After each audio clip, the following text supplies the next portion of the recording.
Hello, everybody. Thank you so much for being here on Memorial Day weekend. This is a great opportunity for you guys to check out a bunch of past episodes. I would love this if you could do me a favor.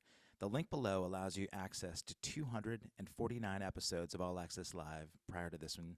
Today is a really special day. Not only is it showcasing somebody that I really am near and dear to, a newfound relationship that I got through opportunities with the 80s bands, but this is number 250.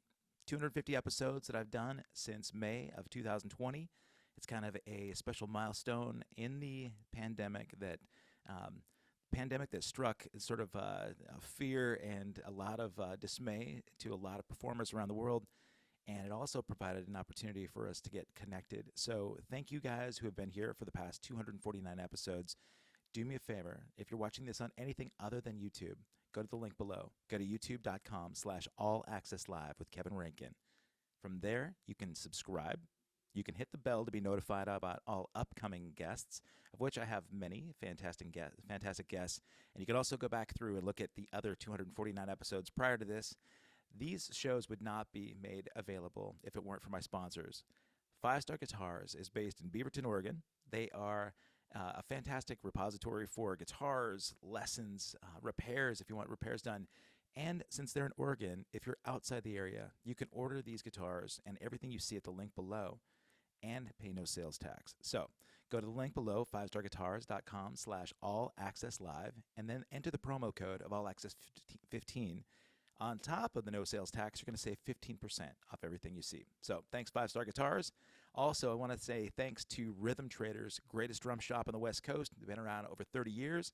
If you go to rhythmtraders.com and let them know that I sent you, you'll also save 10%. And since they're in Oregon, no sales tax. So I'm saving you a bunch of money.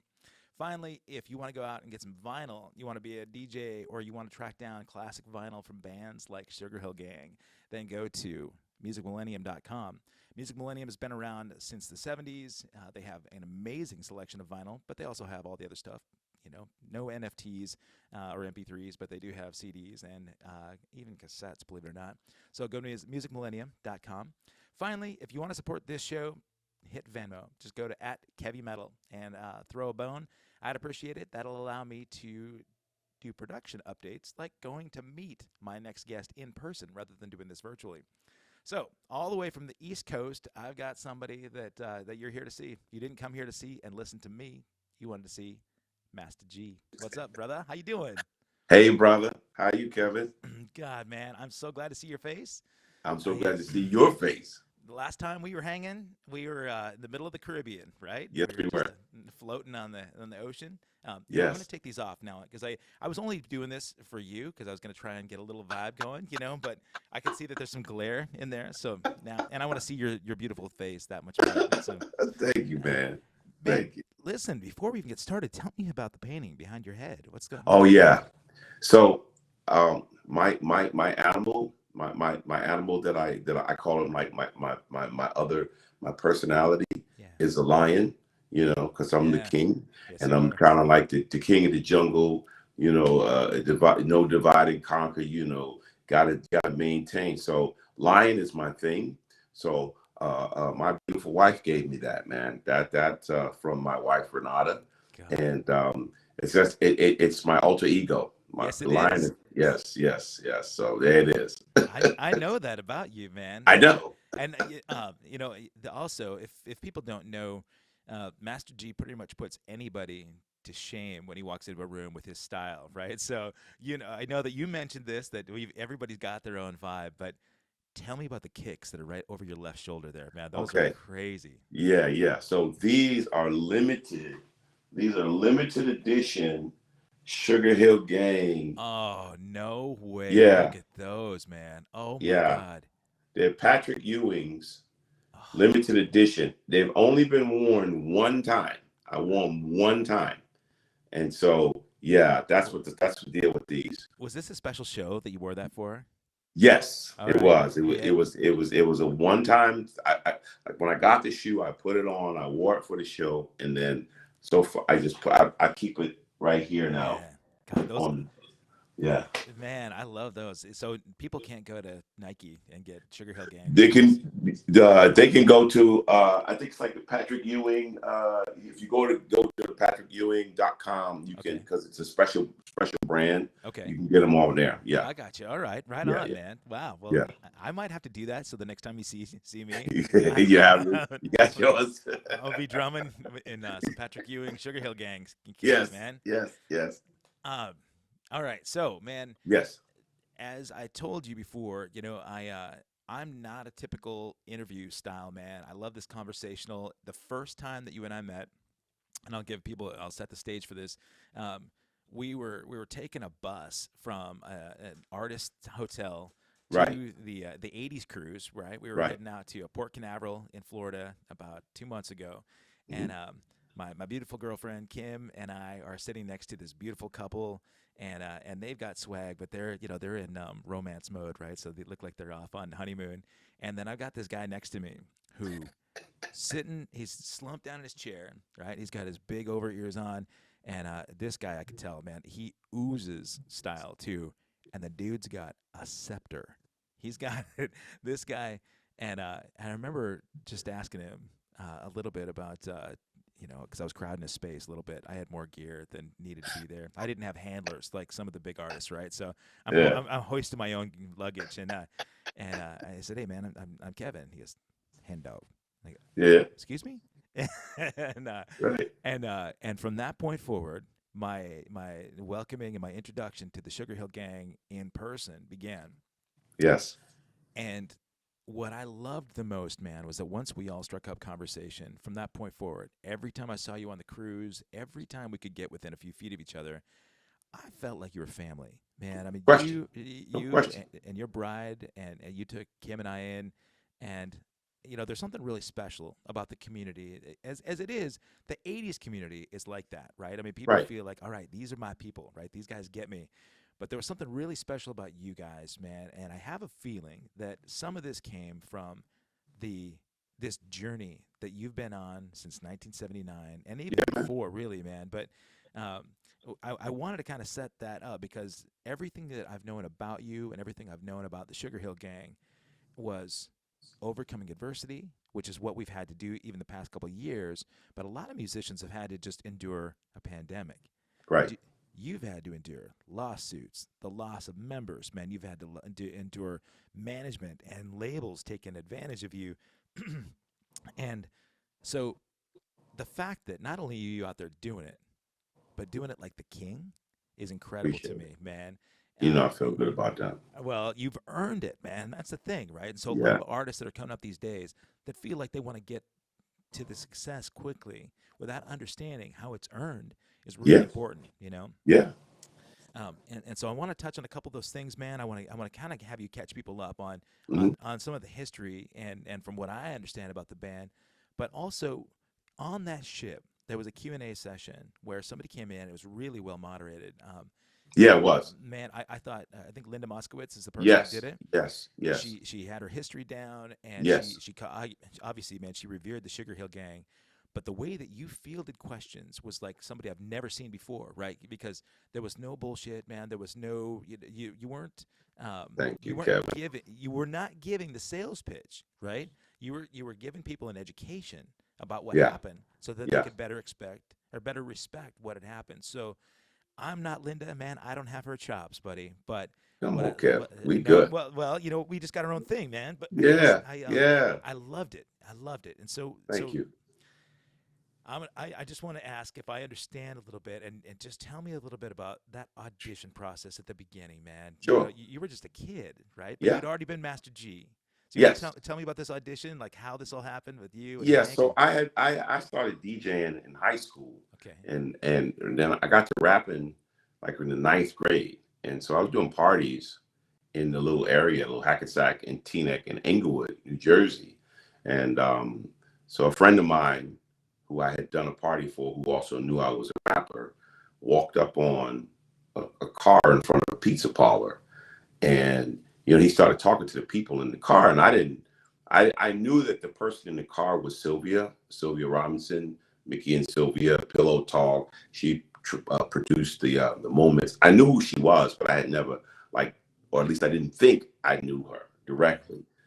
My friend explained to them that if they wanted to hear somebody rap, because they were listening to Hank at this point, because Hank made pizzas in the pizza parlor in our neighborhood. So, Right.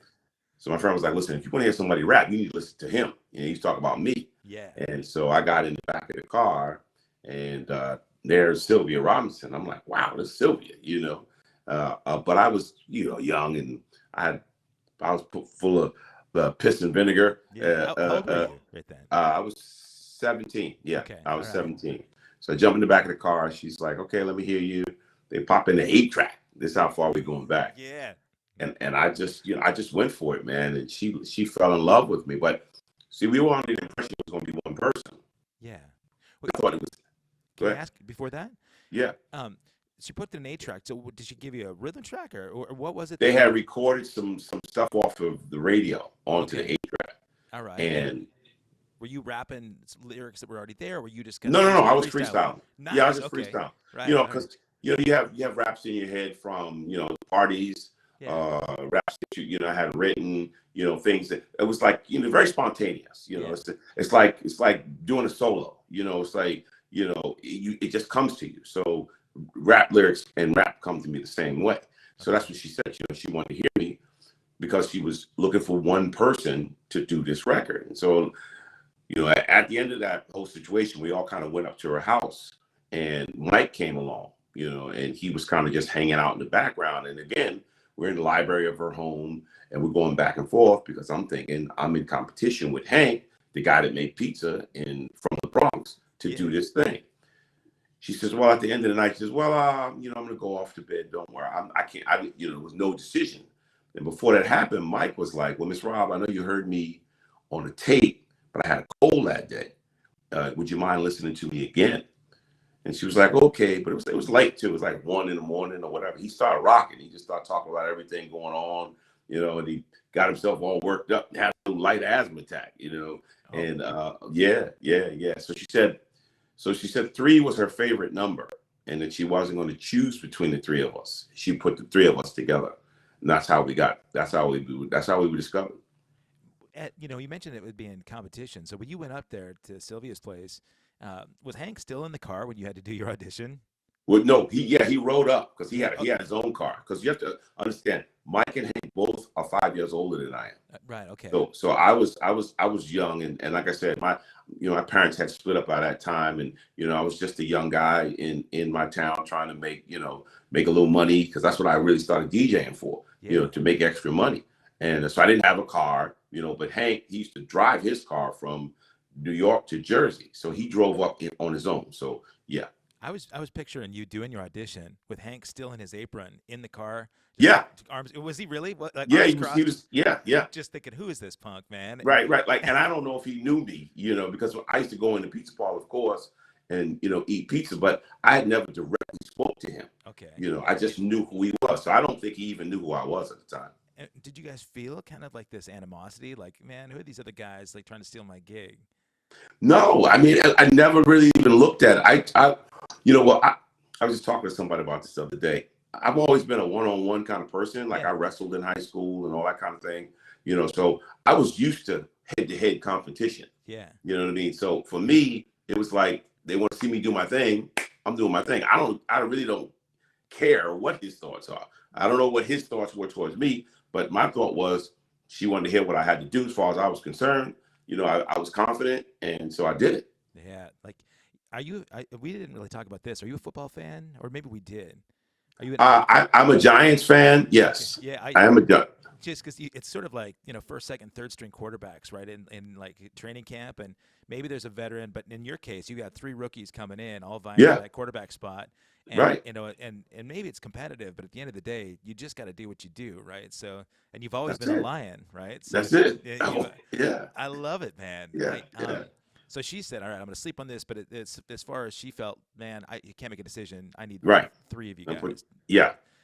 And she'd already had Sugarhill Records, is that right? Like So she recorded a group called The Moments, and they were R&B, like kind of like doo-wop group, and they had a song called Love on a Two-Way Street, Look at Me, I'm in Love, girls. They had a series. They were a very well known, kind of like Blue Magic, the Stylistics, the Dramatics. They were that kind of a band, Okay. singing group. High, the falsetto guy, and then the low bass, and that kind of group. So she had success with that group, and she had her own success as a singer as well. Oh, So okay. they were doing R&B soon. There was no, because you got to remember, we're the first of our kind. So Right. there was no template for a rap record or a label that produced these kind of records. Right. She had the insight, and I tell people this all the time. She had the insight, and she was such a visionary that she heard somebody rapping at a party in New York and wanted to know if it had been done on a record. And because she had the facility and the vision to think that this was something that needed to be on wax, Yeah. she got the inspiration to do it in her studio. And you know, I mean, really, I have. It's been really fun to know more about the history of the Sugarhill Gang, because I've listened to quotes from guys that have talked about the formation of the group and some Mhm. family members of the band. And one of the cats said that the Sugarhill Gang did to hip hop what the Beatles did to rock and roll. And, Wow. and that hit me, man. I mean, I just saw McCartney with my kid a couple weeks ago, and my son, who's 20 now, was in tears the entire time. He's like, Dad, I mean, there's nothing bigger than the greatest songwriter of all time, right? The Yeah. Beatles, you know, and I was appreciative of that, of having a younger person to put me in you know, reality check. Right. When I saw these quotes from guys that were talking about the Sugarhill Gang, Right. it's true, man. I mean, there had never been a hip hop group that had been, you know, on record with singles or anything like that. And the fact that you said that Sylvia was visionary, that she saw that I know that if I put this down on a record, it's going to be a successful thing. Yes. Even though she may have been successful in her business, she probably didn't really do due diligence in some of the work that she needed to do, though, right? I heard, you know, True. I mean, True. yeah, It's true. you know, like Yes. uh, Creative wise, she was better creative wise than she was business wise. sure. Yeah. And that's tough too, man, because as artists, you know, it's really difficult to handle, and I'm putting myself in this sort of realm, but really, Yeah. you know, I think musicians, creative types are often not the kind of people that are, you know, the cerebral type that think Right. through how to market themselves and how to be businesslike.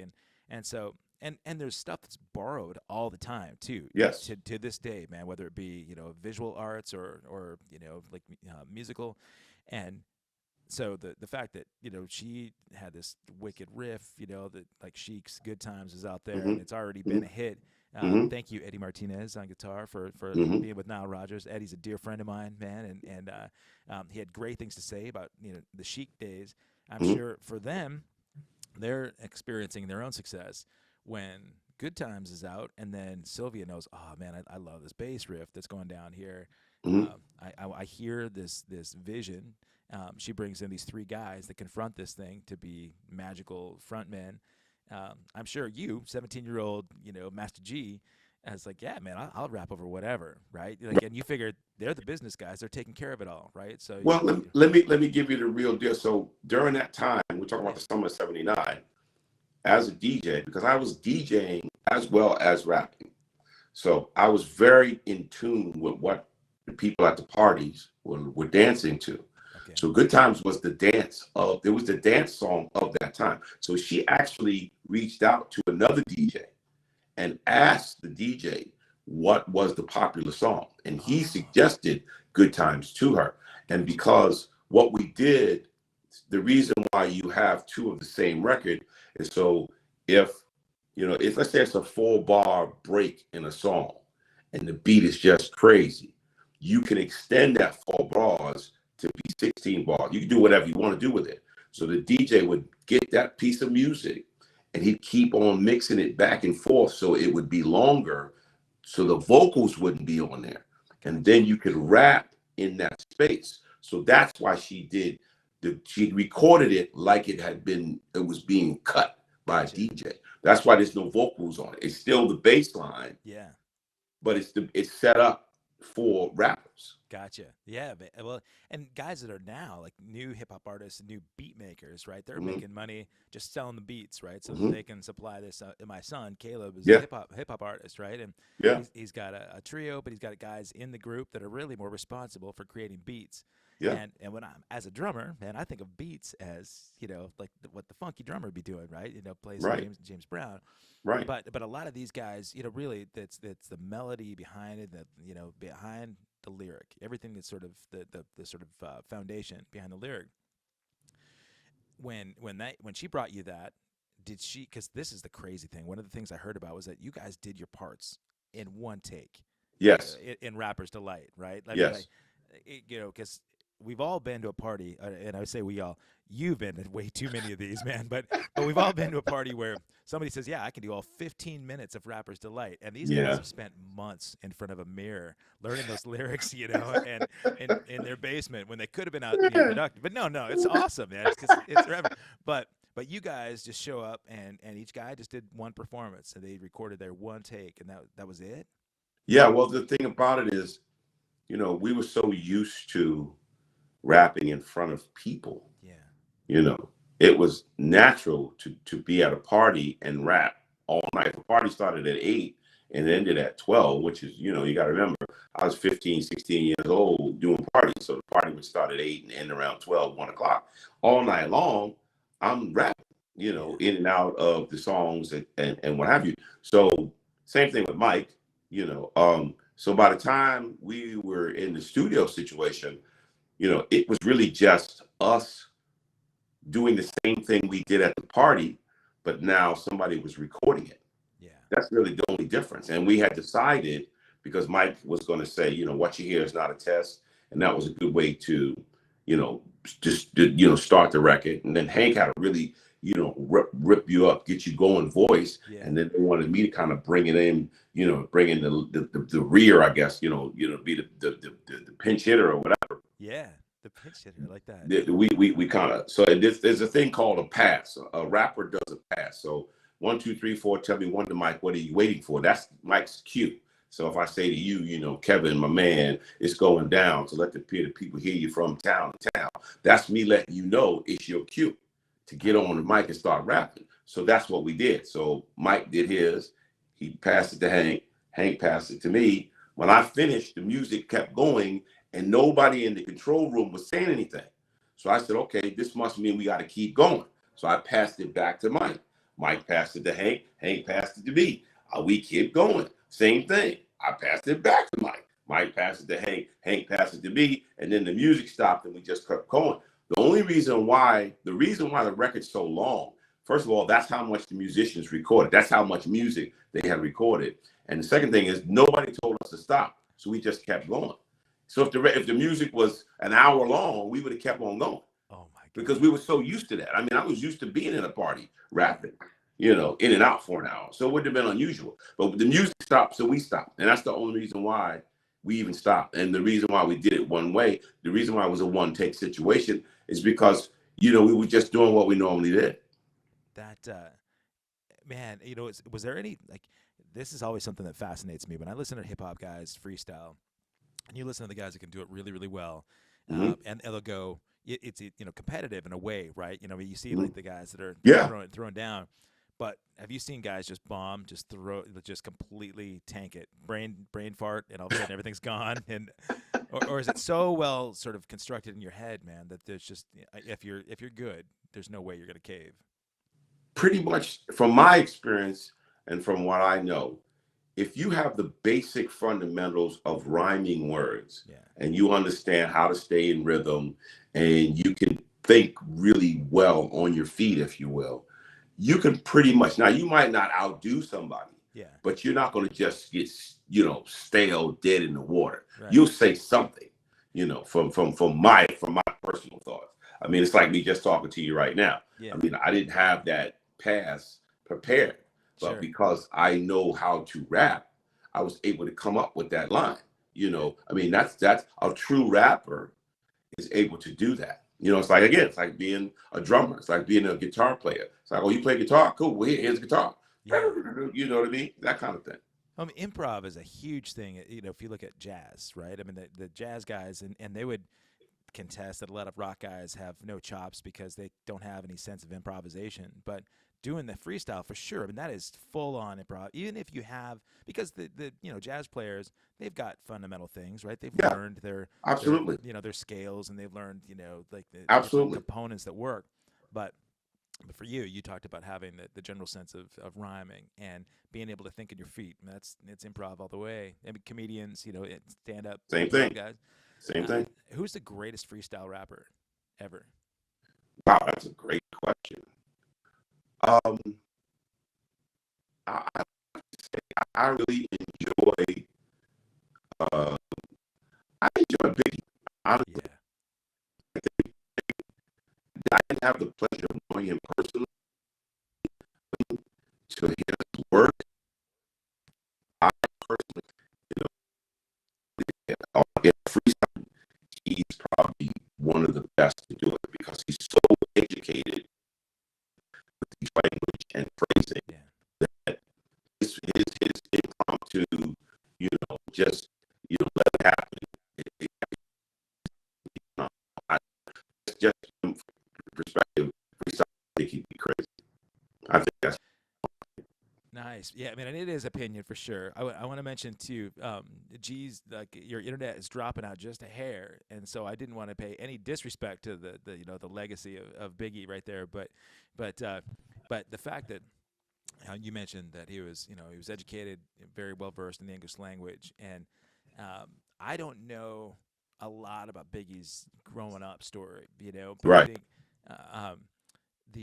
and he's actually like my youngest son's favorite artist of all time too. Like Beatles are his favorite band, Biggie's his favorite hip hop artist, and Makes sense. uh, he he gets a little choked up, when he thinks about the loss of Biggie, and Yeah. I feel like not knowing enough about his grown up story, but when I hear about artists that have grown up in real challenging situations, their home life, man, where that street smarts is what has helped develop, their ability to have to think on their feet quickly. What was your childhood like, man? What was your young life, and what led to Master G? Yeah. Well, my mom had me at a very young age. She had me. I was born in '62, and my mom was like 15 when she got pregnant with me in 1962. So, for a 15-year-old Catholic schoolgirl in Brooklyn, New Jersey, in Brooklyn, New York, to be pregnant was a pretty hard thing to deal with during that days. It wasn't as readily accepted as it is today for girls that age. So basically, coming out the door, it was always a fight. It was a fight for me to be here. It was a fight for my mom to even have me. Like her mom didn't want her to have the baby, that kind of thing. So she fought in the face of extreme, and I think that's where I really get my guts from. And I know that's where I get my heart from, because she went through so much to have me. Uh, uh, um, so I just feel like everything that I do is based off of that beginning. So my child was up and down. We moved around a lot. And then she met a guy, and we came out to Jersey, but we still were kind of low on the totem pole in that aspect. But the flip side of it was, he introduced me to playing drums. He flew planes. I grew up on an airport. He was, so he introduced me to all of these really phenomenal. He taught me how to box. I was introduced to all these incredible things, cars, all the things you can imagine. But then the heart of it was, the other side was, it was always a mental, a will, if you will, as far as having to deal with. I was into a lot of abuse. It was an abusive household, that kind of thing. He was very abusive to my mother. Oh man. It's very abusive to me. So it was always these kind of things, like we'd go to the airport, and I was flying the plane at 8 and 9 years old, but then I had to deal with being beat with a cane for some other crazy thing. So I always felt like, one, I was the underdog. Two, I was never the guy, the most the best looking guy, or the guy that had the most in my situation. and that I always felt like I was always somebody's like burden, Mm. like, because my dad was my stepdad. I never knew my biological father. So, everybody that I ever came around, I always felt like, well, they would only deal with me because they were, they took this kid on, because they decided to be with my mother, that kind of thing. So it was always like, I always felt like I had to really do well, because I was always in a situation where, if anybody was going to get blown to the drum, it was going to be me.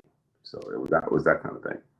Did you ever have any interest in tracking down your biological dad? Nah, I'm good. Yeah. And Yeah, I'm good. sometimes, it's a curiosity for people, but it would seem that most of the line was formed, right, with stepdad and mom growing up, and Yeah, you and your mom were close. super close. My mother was my best friend. She Right. was my best friend.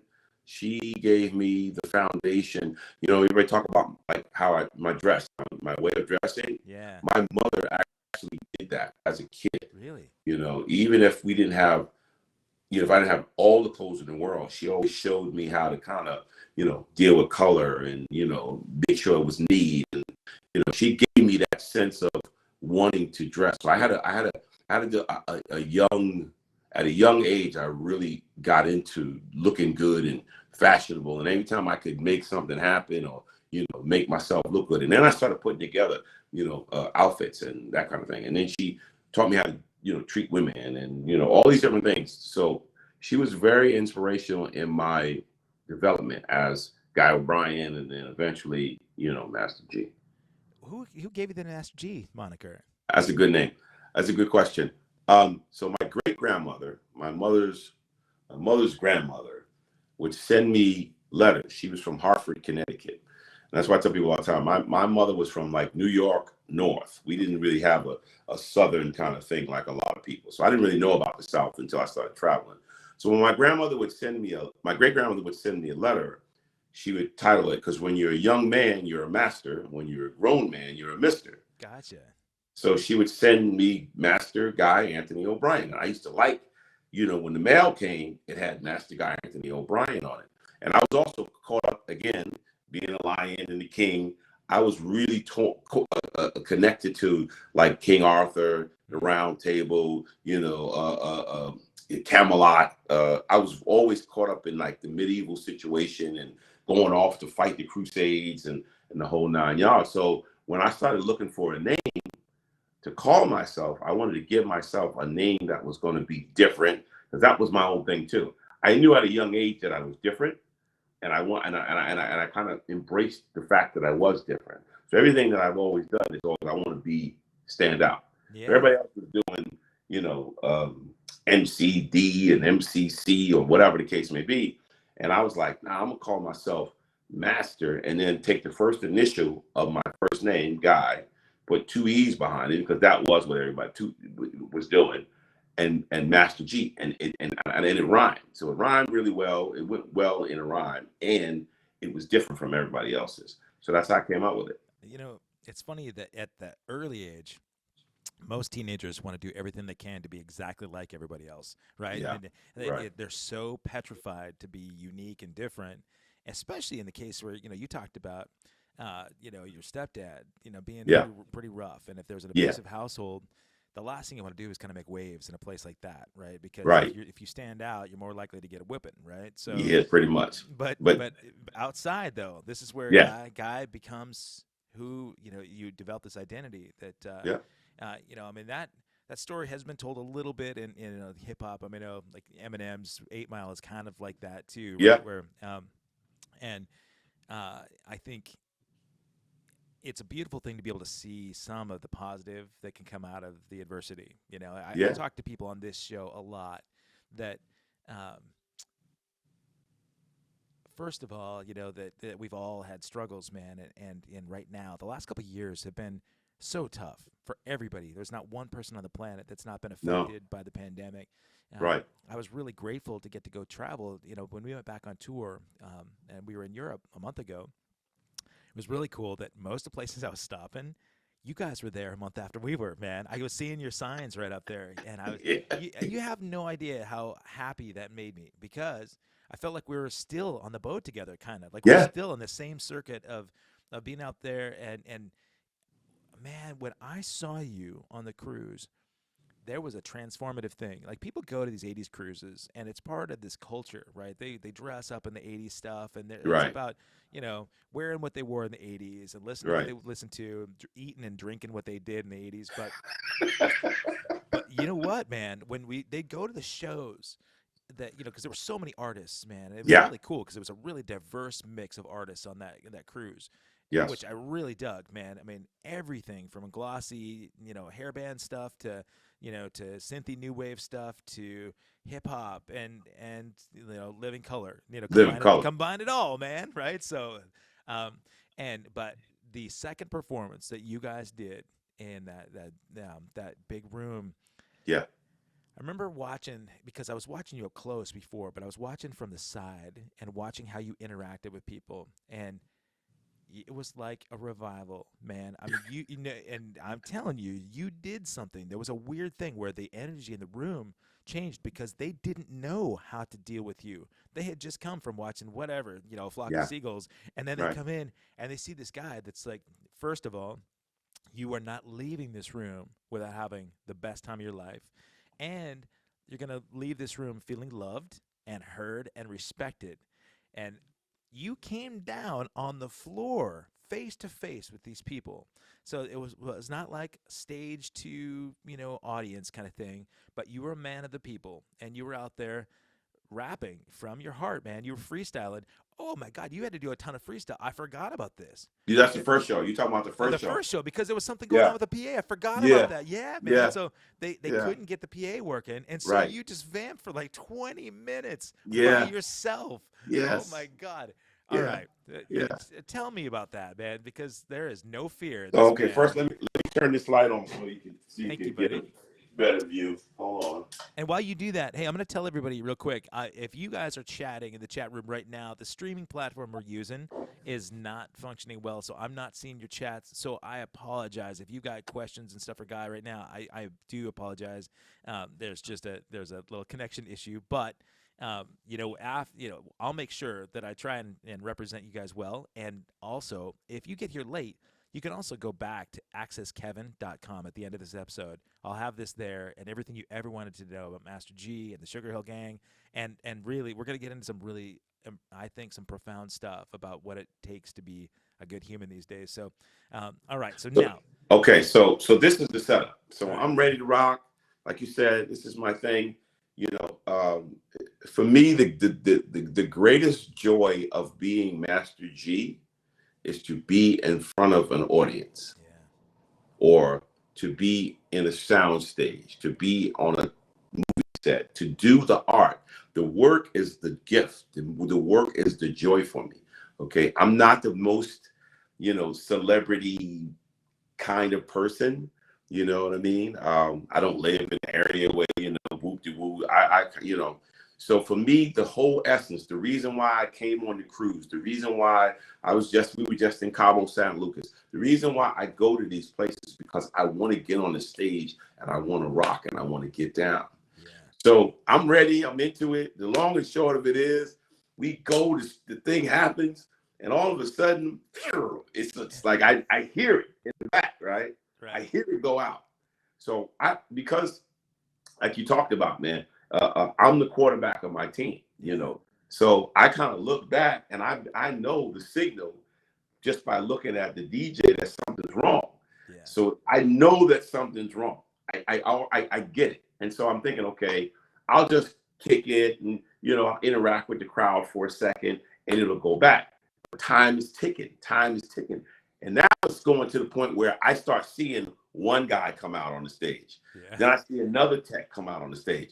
In my mind, I'm going like this. Oh my God, this is bad. This is really bad. But here's the thing. And here's the thing with me. Again, like I said, if you put pressure on people that need to fix a situation, the pressure makes it worse. Yeah. Okay. You have to give people free space in order to do what they do. Yeah. So my whole thing was, the reason why I engaged the crowd so much is because I wanted the people behind me to feel like nothing was wrong. Yeah. And I wanted to give them all the space they needed to fix it. The one thing was, I figured it was gonna get fixed. When? I didn't know. Yeah, that's But I felt like if I took all of the heat on me, yeah. that they would have that freedom to be able to troubleshoot what was going on. And that's what happened. So like I said, I didn't know what time. I didn't even know how much time it was. Then I found out later it was like 20 minutes. Yeah, I didn't know that. I had no clue. Sure. Go ahead. You didn't sweat one bit, man. That's the thing. Oh, no, I was sweating. I was sweating. People around me were asking, "Wow, is this what they always do? Is he just like does he just vamp for 20 minutes?" But I was trying to tell them, because musicians know, right? But people out in the audience, they don't notice the guy that's back there talking to T Diamond going, "Hey, all right, so plug this in and now try this," and and so they're just like thinking, "Oh man, like this dude is fearless," right? He's see, here's the thing. The crowd doesn't know your show. And even if they do know your show, they just feel like if you don't panic, people don't panic. Right. You follow me? So because I was just so engaged, like everything was everything, everybody felt like, okay, this is it. This is the show. This is amazing. Oh my God, no, I was freaking out. The inside me was freaking out. You know. But the outside me, I couldn't do that because I would have totally lost the crowd. Yeah. And I just refused to do that. And then I heard a little bit. This is what happened. Yeah. So I heard a little bit of music. And when I heard a little bit of music, I said, okay, well, let me start going with the lyrics for that particular. And then I heard some more. And then I heard it get loud. Once it got loud, I was like, okay, we're good. So now in my mind, it's like, okay, it was a lot of space in the show. So the reason why I kind of levitated is because I wanted to get everybody to totally forget that there was even a problem. If they knew that it was a problem, they were going to forget that there was a problem. Yeah. And that's when it just kept on rising, and I took off to the next level. That's exactly what happened too. I had forgotten about it till you just brought it up, but we talked about it at dinner that night. Yeah. Remember? And I've been in that situation too, man. I mean, any band that I've ever been in that had like backing tracks, you know, you've seen too many bands though. When that stuff happens, you'll see somebody panic. You know, that's the worst, man. When you let them see you sweat, right? And then you see guys that'll call out the sound guy or they'll call out production. That drives me crazy, man. You know who doesn't do that? You know, like the best of the best. You know, I like I said, I was just at McCartney, and McCartney he turned 80 this week, and he was giving props to the monitor guys and the drivers and the stage crew, and I'm like, that is class act, man. You know, people in the crowd don't realize that doesn't happen at big shows like that. You know, right. Most guys are out there going, all right, I'm collecting money from you and you and you, and I'm cashing my checks at the end of the night, you know? Right. But so I don't care. Yeah. Right. But it's totally different. The reason why I'm living the way that I live, the reason why I do what I do, you know, is because people are standing out there and they want to hear and they want to see somebody that they've either been listening to or they've heard about. You know, we've been in people's lives for going on 40-something years. I don't want to blow that for a person because the sound, that's not their fault. You know, and the thing about it is, without your people, and I learned this from the country music world, the country music totally 100% embrace their fans. Yeah. And I learned that early on. The key to our success, and I tell people this, our biggest is the Sugarhill Gang fan base. Yeah. These people have been since the beginning, and they tell their kids about it, and they tell and there's not a place in the world, like you just said, there's not a place in the world that we have not been and we do not go. You know, we have an amazing group of people that want to get down. So as far as I'm concerned, that's my responsibility. Yeah, that's respect, man. I mean, really, when you respect your community like that, your audience or whatever you want to call them, they become family, you know? No question. They're my people, man. I mean, that's why it was for me to go into the crowd, like you said, like we talk about that, you know, I just always want people to understand this is my thing. I'm not caught up in glitz and glamour of it. the glitz and glamour is just a byproduct of what it is. They're going to give me a celebrity status, but at the end of the day, I'm a rapper. I'm a drummer. I want to make movies. I want to do. That's what I'm doing. So I want you to understand that. I want us to have that connection, because that's the connection that's going to get me where I need to be. Yeah, man. You know, yeah. My girlfriend and I hit this all day on Saturday. We went to TED Talks, right? They had TEDx Portland, where they had 29 different performances. There were great artists that were there. Digable Planets were there at 10 o'clock in the morning, man, which is crazy. And but they had these speakers that Portland has had a really difficult time the last few years, man. I mean, it's been in the news a lot, and the struggles that Portland has are not that much different than what every major city in America is going through in terms of homelessness and crime, and a lot of that stuff rises right when there's crisis. One of the things that was a resounding message in the TED Talks were reclaiming your community, putting forth goodness, and I loved that it wasn't just sales pitch, it wasn't hype, it was about like working together as community. Yeah. I mentioned that because one of the things that you and I and Renata and Kim talked about on the boat were gratitude for what we have, and really like respecting all of those things and those people that we are being a part of. And what I noticed about you and your performance, man, is that when I think of historic hip hop shows that I've seen, there's so much bravado about, I hate to say it, man. I mean, they'll glorify, drug use or drinking or guns or all that. And like F this is like a prominent thing, man, right? Yeah. The guy that could out F somebody on stage, right? And and I was a kid, man. I mean, I speak, with a sailor's mouth sometimes on stage. Yeah. But when you're at your show, I felt like, and you mentioned this, that you wanted it to be accessible in a really, I don't want to misuse the words. No, I know what you're saying. So this is the thing. For me, about love. You know what I mean? I mean, love is the strongest force in the world. Unfortunately, people do crazy things for love. Fortunately, man, people do great things for love. It's the strongest motivation on the planet. So my responsibility, because I've been so fortunate in my life, is that I have to spread love in the universe. I got to do that, So because I stand in front of thousands and thousands of people all over this planet, vessel, so vessel, and on my vessel, I want that energy to transfer. So that's what it's about. My show is about love and good music, because there's enough negativity, and this is the other thing, the world is negative energy that you have to give it something different. The universe is so many negative things, that you got to give energy to the thing that's really going to get us where we need to be, because love is the key, man. Amen. I love that.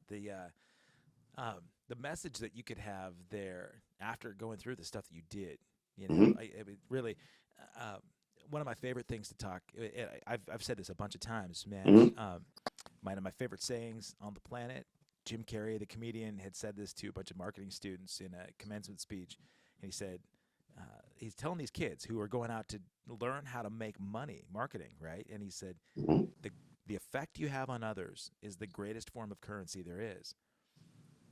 And when I heard him say that, I thought, that's what I've been seeking the entire time in my life, right? I don't care about millions of dollars and having the greatest car. I want to walk away from every relationship that I've had, having people feel really good about the communication or the experience they had. They certainly get that with you. When you go back to early Sugarhill Gang days, when you guys were touring, Sylvia was kind of responsible for putting that package together. When you were touring, were you guys out there sort of presenting that message back then, or did this evolve as you got older? Because despite my childhood, I came up in a house that had some sort of standard. So and Mike was the same thing. You know, we all came up in a household that certain protocols. There were certain ways to go by. We were very well raised children. For us, we always felt like we had to represent a certain way. So we always make sure you don't, make your parents upset with you, that kind of thing. So we led that through the whole time. And even at the height of, the I call it white hot fame, when I couldn't go into I could leave an arena after a concert, I was still on the thing that, I got to carry myself a certain way. I got to talk a certain way. I mean, even years ago, I used to smoke cigarettes. And even during those days, I never smoked in public like that. Because that was just the environment that we up in. So it's always been important for us to put good energy out in the universe. The love has come from my life. Like you said, I've been through a lot of adversity. I've seen of life, and I've seen, God knows, I've seen the lows. I mean, the extreme lows. I've been rich, and thank God I'm back to being rich. Yeah, man. but I've seen, the highs and lows in every aspect of living you can think of. You know what I mean? I've lost all my brother, my sister. I've seen a lot of negativity. I lived in a very dark space for many, many, many years. So the reason why I'm really embracing it, the universe, is because through it, that's always been the thing that always seemed to help me and thrive, on board and showing me love. People that when at the time I still had love, So I feel like if I can give something out to show my respect for the world and the things that I've been fortunate enough to have, that makes me different from maybe the next guy. The most important thing that I can do is continue to put love in the universe, so it'll come back. So that's an evolution. That's a lifetime struggle and a lifetime achievement. Being wanting to put out in the universe.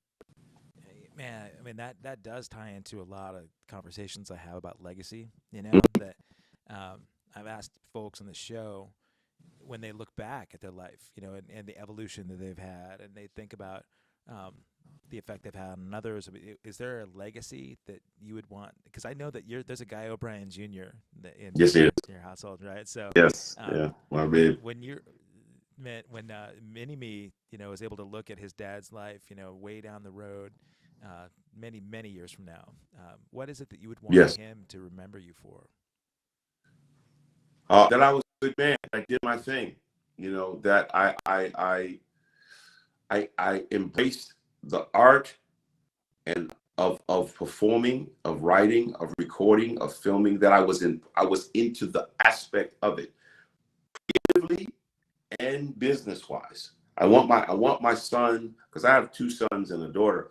I want my children to look at the quality of the work and the perpetual magnitude of what you can do when you understand business. And that's what I want my legacy to be. And that above and beyond, it was all about love. Yeah, man. I love that. That's you can't argue with that. You mentioned film. So I know that movies are sort of a big focal point for you as an actor. Is there is there work that you're doing right now? Is there a project you got? So I'm working on a couple of things. Yeah, okay. I'm actually developing a kind of like Anthony Bourdain kind of hip hop version of that. Where I'm going to be. I've done some work. We've been doing some projects. I filmed in the Bronx a few months back at a soul food restaurant, and I do the whole setup. If you go to my IG page at Master G Sugarhill, if you go to that, you'll see the trailer we have that shows that project. I'm executive. I'm doing some other. I'm playing a few other roles, playing a detective in a film that I'm working on.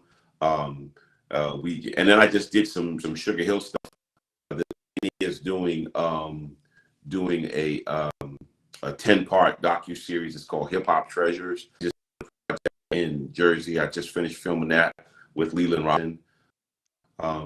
So I did some commercials. I've done some years ago. I love, and then for me, like you was talking about the football thing, like I love into film. So like in my den, because that's where we're doing this at, in my den at home. Like I will. Wait, hold on. The Lion's Den? Is that what that is? This is the Lion's Den. Okay. Absolutely. Right. Yes. And we actually have G's Green Room. Huge golfer, right? I love golf. So the Lion's Den is right here, and then I have an enclosed terrace, right? And that's the shipping area and the putting green and the whole set. And we call that G's Green Room. Literally a sign in there that says G's Green Room. But anyway, so in the den, I watch film. I mean, I watch everything from, to 1930s film to, I watch everything. Yeah. I'll watch film all night. Like when the playoff, I'll be watching. Like I come home off the road, that's what I gear. I get into my chair and I want, and I have it all. People say, the cable is expensive. I drink, I don't smoke, I don't gamble, I don't hang out. Yep. I need my cable. I need every channel that there is. So that's my thing. Yeah. Yeah, I know it's internet. No, not. Well, we're gonna have to work on your internet connection, man, because you're dropping a little bit there. So I don't know what the deal is. Yeah, maybe it's you know what? I know what it is, man. It's the competitiveness. It's those other hip hop artists out there that want to like try and invade. You were talking about like just consuming media, film and really, really good TV. I stopped watching TV kind of during the pandemic or up until the pandemic. Like I don't watch news, I can't stand it because I don't find love and and stuff. Everything on the news to me is out of my control, right? Yeah. So, they could talk about like saving the world, and I'd have to find out about it from somebody else because I refuse to watch the news. Yeah, I don't do it. In the pandemic, I binge watched some stuff, right? I did get into the Netflix and Hulu and Prime and all that. Yeah. What's the last series that you binged? Oh my God! So I went back and started watching Game of Thrones again. Okay, so Game of Thrones. I love Game of Thrones. I actually, and then I just got caught up. I was watching this while I was in Cabo. There's a new Lincoln Lawyer. Matthew McConaughey did the Lincoln Lawyer film. It was cult classic film. Amazing job. Well, there's a whole new series on Netflix, Lincoln Lawyer, and there's another guy playing. He's a Hispanic actor. Oh my God, it's incredible. Yes. Is it? Yeah, I mean, I've seen it. I've got it marked for my list, but I haven't watched it. No, check it out. Yeah. Okay. New Lincoln Lawyer is very good. I appreciate knowing, getting the inside scoop. Yes. When I was doing just a little bit of back history stuff for the Sugarhill Gang, and I was looking at sort of the years that things transpired. One thing that blew me away, we talked about overcoming adversity. I don't know that there's anything more adverse than having somebody steal your name from you, right? And so if people are looking for media to consume, and you want to look at somebody that's gone through the trenches to get back their identity. That was the thing, man, about the pandemic for me, is that musicians and creative types, we lost our identity in some respects. There was an identity crisis because the things that we did to make us who we are all of a sudden was sort of stripped away. And so I felt maybe a tiny, tiny bit of what you had to go through. So you want to talk about this process? Yeah, well, what unfortunately what happens sometimes is that people tend to want to embrace what they can't express. So in our situation early on, because you got to remember too, because us being the first, there was not the same opportunities for rappers and MCs that eventually became. You could go off, you can go off and do radio shows, LL, and etc. You can't. There was no situation like So my decision when the group's popularity and the money and everything, my decision was to go start over again. Again, being the lion, it's like, okay, well, I got to go out and, kill and, conquer, because it's not happening here. Yeah. So when I stepped away from the situation, one of the family members made a decision to take the group and continue on. The only problem was that rather than their own identity into the situation, very caught up in the identity that I created. And so that's kind of how it started, and then also too in our situation, it was more audio than it was visual. So you get that because people were only used to hearing my voice. So they would perform with the vocals. You would see me perform. Everything's live. The only thing that's, DJ's cutting, that's all live. Everything is, straight off the rip. So the guy was out there and he was telling people that he was Master G. It was something that that he had to go through, and I think that unfortunately we don't always understand that no matter what you are. I mean, if you whatever it is your thing is, do your thing. It's always better to do your own thing. And that's kind of what happened. So he was going out as Master G, and then they had members of the group that were authentic members. And for a very long period of time, unfortunately, Sugarhill Gang was not really Sugarhill Gang in name, but it wasn't Sugarhill Gang in personnel. Not only didn't he actually trademark your name? Yes. He trademarked my name, he trademarked Mike's name and Hank's name and his name. Yeah. And so you see, this is the thing. When I stepped away in '85, their thought was that they would never see me again. See, and then in my situation, finding a business, direct sale business, door to door, I became very, very successful in the door to door industry. Actually, I was just telling somebody this the other day. I left from being like the hottest young teenager in the country to door to door salesman selling magazines door to door from one end of the country to the other. But the hip side of that, people that I got involved in, they were developing opportunities for young people of color to go into business for themselves. That was my stride. So that's what happened. I started out very small, and with my abilities, again, I've been fortunate enough to be a pretty good hustler, and that's what that business was based on. Like, there was no credential, there was no. It was like, build a business, then here, build a business. So once that started happening, they figured, okay, it was over with. I was never coming back. So Mike and I, because we are famously the best friends on the planet, unlike a lot of bands, we'll never not be. We always had a deal. So that's what happened. Yeah. For 20 years, they were doing that Sugarhill version. 2005, I couldn't be a part of that situation anymore, and he called me up. Well, that's where the energy came from. When they saw Mike and I come together, do our version of Sugarhill Gang, that individual flipped. And that's when the onslaught, they did everything in their power to shut us down. And then we found out, once we started really, because they would have a lawyer send cease and desist orders. We found out that he had trademarked the names, and he, so he would tell people they can't use names and use the group name. And it was for a long time. Yeah. And how did you resolve that thing? How did you get your name back? How did you get the band name back? Well, what we did was, unfortunately, the person that I was feuding with, he passed. And did you say unfortunately? Because he had brothers, he had sisters. I mean, he had family members. Sure. Man. You know what I mean?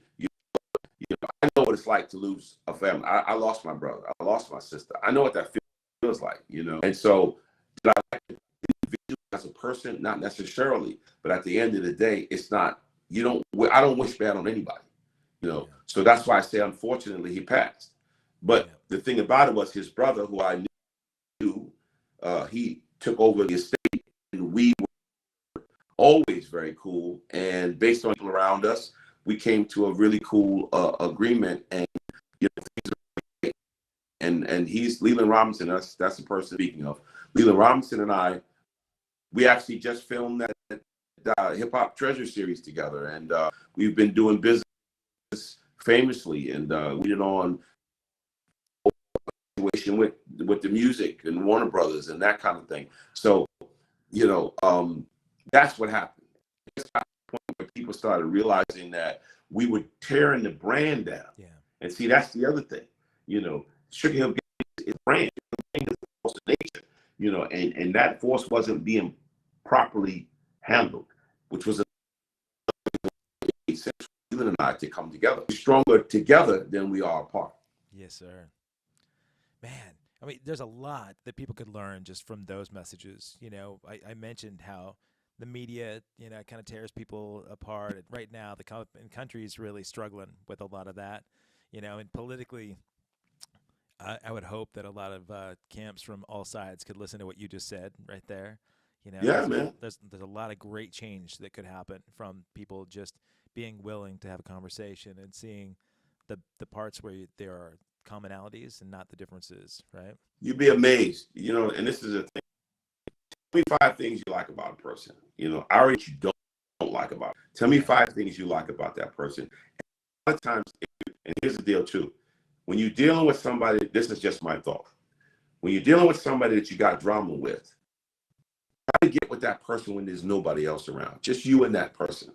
See, because it's very hard to be real with a person for other people in that situation. So, get in a space where you can communicate and you can transfer energy. Like, really, tell me what's really going on. Well, you said you offended me. Okay, well, if I offended you, then I'm in a space where say, you know what, man, I apologize. Let's get beyond that. A lot of times that's what people have to learn. You have to put yourself in a situation you can find the root of the fruit is what I call it. I like that. Yeah. Man, I feel like the first time that I met you, you got to the root of the fruit right away, And there was, you and I had never met, and I felt like I had just developed a new person that I wanted to be with, hanging with, forever, man. You instantly, your beautiful bride and my girlfriend and I felt like these are people that whether we're playing on stage or not, man, I want to be. Yeah. I want to. You just you have the right kind of energy transfer that I seek out all the time. I'm a hugger, man. You hugged me right on back. You didn't heckle me for my choice of style and attire.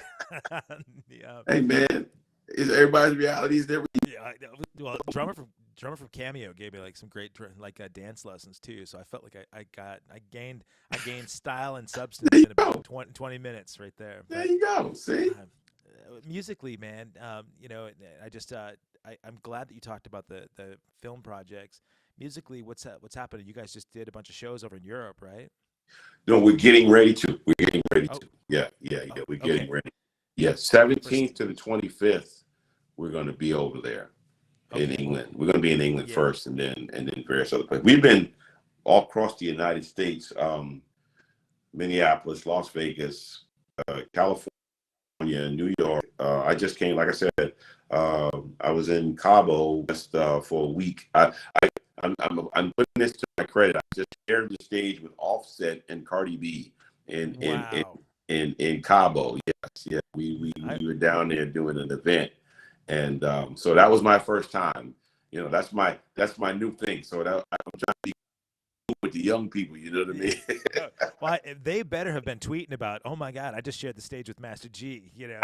I don't know, but like I said, it was interesting. It was very interesting to see, what I had an opportunity to put forth into the world and see the evolution of it to that part, because she's at the pinnacle of this thing. She's at both of them at the height of this music, and in every aspect. So it was interesting to see. So we're touring. I'm on my way to New York in a few days to do some stuff. I'm in Northern California performing in the beginning, and then I'm a huge, I play golf, so I'm actually playing in the golf tournament in Buffalo, New York, as a matter of fact. Oh, Nice. Yeah, but and then recording wise, we did a project with Arrested Development. We did a project with Arrested Development. We worked on some stuff with Idris Elba.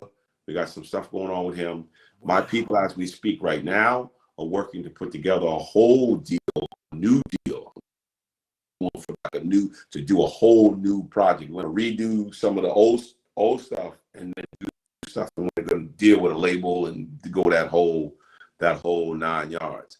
Nice. Then I also we had a Sugarhill Gang out, and I'm doing a thing called the Master G Theater. So it's like my kind of like kind of podcast thing, and we going on a few XM channels, DC and HBCU channels. So yeah, man, we're very thankful that there's so many cool things right now. One thing you've mentioned several times, and I love that you've mentioned fortunate and thankful, and I think you and I talked about this on the boat, man. One word that I stopped using was luck. That I feel lucky to be, or I'm the luckiest guy, and then I realized that luck really had nothing to do with a whole lot of the things that I was talking about. That I felt like fortunate was the right sort of term, because luck would imply that you didn't deserve it, that you didn't do anything to get there. You just, the roll of the dice put you there. And every place that you've been has been a product of your, origination. I mean, you worked your way towards that happened, that meeting with Sylvia outside the pizza joint, and like all the way to being able to get to this position where, you've got Leland Robinson, that if you had burned that bridge long ago, man, that family damage would have prevented you, right, from being where you're at right now. Totally. I mean, it takes a lot of substance in a man. You mentioned being accountable for your own stuff too. Words of sorry are really important in order to kind of build connections. And I made mistakes. Yeah, man. You and me both. Who has not, right? But I keep practicing being accountable in the front of the mirror a lot these days. That I should be practicing the lyrics to Rapper's Delight. But, no, you know what I want to do, man? I want to kick it behind you. I mean, I know you're a drummer, but I just want to be playing some drums back behind you on something. That'd be great. Just anytime we can do that anytime. I love. You have drums there at your house? I don't. Right. No, I don't. Well, guess what? If you want, but I see them. I see them right there. If you want to come back here in Oregon, man, we got to do kits. Just yeah. See, I need that. More. So there are a few things, like I got to work on my golf game, because I've only played one game my entire life, and well, you got to do better. my girl is good. Right. Kim says that she'll give me lessons so that I can halfway not embarrass us both. And is Renata a golfer? No, she does not. No. All right. No. So I'll be on. You guys can ride the carts. You guys can ride the carts. Right. We'll be just handing you guys drinks. Right. Right. But Well, I don't. But you can. Yeah, you can give me the cranberry juice. Yeah, man. You and I'll be sharing cranberry juice and yes. Man, I got to tell you, I feel that, as strongly about this as I did when I first met you. Even though we're on opposite ends of the country, doesn't matter. I really feel like any time that you and I could share a room together, I would be most fortunate. I feel blessed 100%. to meet you, man. You really are 100%. You're something else. And no, I encourage folks that are interested, go check out the Instagram channel that I just tagged down at the bottom here at Master G Sugarhill, and go find all the stuff that Guy's working on. This guy is. He's beyond an entertainer. He really is inspiring, man. And I got to tell you, dude, you changed my life in that week. Thank you, brother. But you changed mine too, though. Well, let me say this. Yeah. No. Hold on, brother. Anytime you go to somebody, or anytime you engage somebody, you exchange gifts.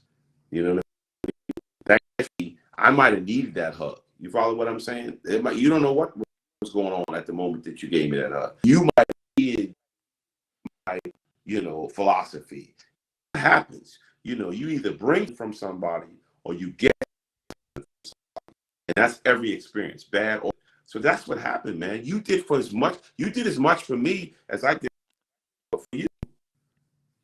Right. You're a beautiful man, man. I enjoy that transaction. Yeah. Well, the next time that we see each other, I will have Yes. gotten my golf game up just a hair. You will have just played the New Cross Inn in London, I'm hoping, and I can't wait for you to see. That room is going to just absolutely obsess on you, but you're also going to be very dismayed by the green room. I'm just telling you right now. Okay. Yeah, yeah. Okay. Okay. Wear a Kevlar jacket, right? Wow. When you go. It's something else, man. You're tucked away in Okay. an alleyway. When you're there, Okay. you're gonna be like, I remember Kevy Metal saying this, man. This is a Right. but it's a I'm gonna hit great you up and room, be like, man. hey man, you were right. Here I am. I'm having frozen pizza from they give you frozen pizza too. I don't know. You can Wow. say I need Hank out here cooking me, but Right. listen, man, Master G, dude, thank you. Please give Renata a squeeze for me, and Oh, I will. and for you guys that are watching, if I missed your chats again, I apologize that the overlays weren't working for all the different media channels, but you can also go back to accesskevin.com. I'm going to put it right down at the bottom here. Hit accesskevin.com. This is episode number 250. You can go through all 250. I've got somebody near and dear to your heart. A week from tomorrow or tonight, actually, I got Doug Wimbish on my show, and so we're going to talk a little. Oh yeah, awesome, my guy. Yeah, family. Yeah, he is, man. Family. You have anything you want me to share with Doug, and something behind this, or something some Ask Doug privileged about. info? Yes, ask him about. No, tell him that I thank me for letting me on Rappers Delight in the live show back in the day. He used to do. Ask him about that. It was a thing that we used to do where I was to the bass, and that E boom boom, play that, and then he would fit it boom boom boom boom boom boom.